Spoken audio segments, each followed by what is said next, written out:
आगे बढ़ रहे हैं। खबर भरतपुर से सामने आ रही है। भरतपुर में चुनाव प्रचार के दौरान भाषा की मर्यादा भूले वैर से भाजपा प्रत्याशी बहादुर कोली। आपको बता दें कि वैर के खर्रा गांव में जनसंपर्क के दौरान बीजेपी प्रत्याशी बहादुर सिंह कोली के बिगड़े बोल सामने आए। उन्होंने कहा कि मैंने एसपी को भी पीटा, कलेक्टर को भी पीटा, मुख्यमंत्री को भी पीटा। यही नहीं रुके, आपकी बता दें कि जाटव समाज को लेकर उन्होंने अपशब्द भी बोले। अब ऐसे में सवाल ये है कि क्या वोट के लिए इतने नीचे चले जाएंगे नेताजी? क्या चुनाव आएगा तो यहाँ पर ऐसे नेताओं के खिलाफ कोई एक्शन नहीं लिया जाएगा? ये भी सवाल है। पिछले चुनाव में पार्टी ने इसी बड़बोलेपन के चलते इनका टिकट काट दिया था, लेकिन एक बार फिर जब पार्टी ने भरोसा जताया और इन्हें टिकट दिया गया है, बीजेपी की ओर से प्रत्याशी बनाया गया है, तो एक बार फिर इन्होंने अपने रंग दिखाने शुरू कर दिए हैं। थानेदारों की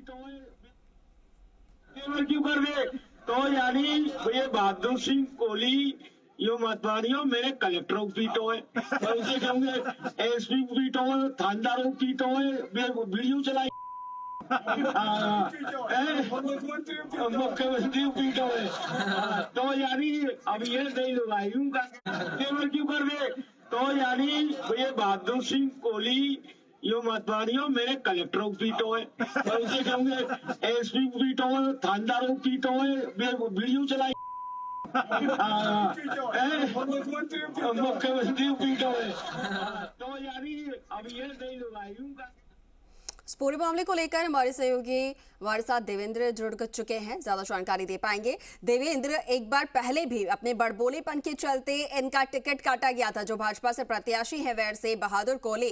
अब जब एक बार फिर से पार्टी ने भरोसा जताया है तो फिर से अपने रंग दिखाने शुरू कर दिए हैं। अभी तक क्या कोई सीख उन्हें नहीं मिल पाई है या वो लेना नहीं चाह रहे? देखिए, चुनाव में जो भाषा की मर्यादा है उसको प्रत्याशी लगातार भूलते जा रहे हैं। अब से कुछ दिन पहले हमने देखा था कि जो कामा से प्रत्याशी थी नौशम चौधरी, उनका वीडियो वायरल हुआ था।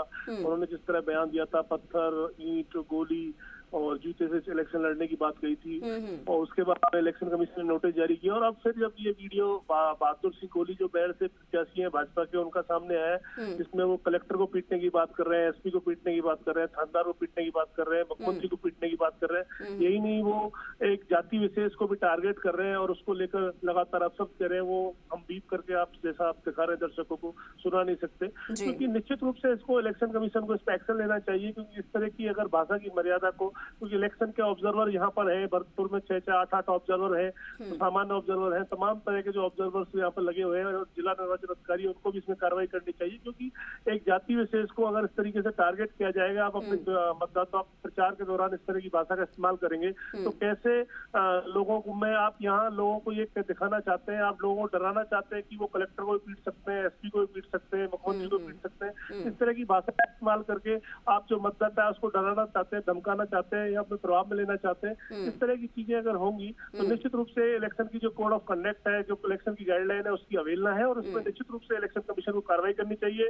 जो राज्य निर्वाचन अधिकारी, राज्य निर्वाचन आयोग के अधिकारी है प्रवीण गुप्ता, उनको भी देखना चाहिए कि भरतपुर में किस तरीके से चुनावी आचार संहिता की खुलेआम धज्जियां उड़ाई जा रही है, चाहे कामा में उड़ाई गई हो, चाहे ये वैर का मामला हो, तो तमाम तरह की और चीजें हैं। क्योंकि जिस तरह दिखाया जाता है कि इलेक्शन कमीशन कार्रवाई कर रहा है, एफएसटी टीमें जो लोगों का आवागमन के दौरान पैसे तो जब्त कर रही है, लेकिन जो प्रत्याशी है उनसे वो किस तरीके से खुद इलेक्शन कमीशन की गाइडलाइन की अवहेलना कर रहे हैं, उसको उस ओर ध्यान जिला निर्वाचन अधिकारी को देने की बहुत ज्यादा जरूरत है। और इस तरह की भाषा का इस्तेमाल कतई नहीं है, एक्शन लेने की जरूरत है और एक्शन लिया भी गया है। जैसा कि आपने जिक्र किया, कामा से भाजपा प्रत्याशी नौशम चौधरी को नोटिस भी दिया गया है। अब इन पर क्या एक्शन लिया जाता है, ये यहाँ पर देखने वाली बात होगी। ठीक है, आपका बहुत शुक्रिया देवेंद्र तमाम जानकारी के लिए।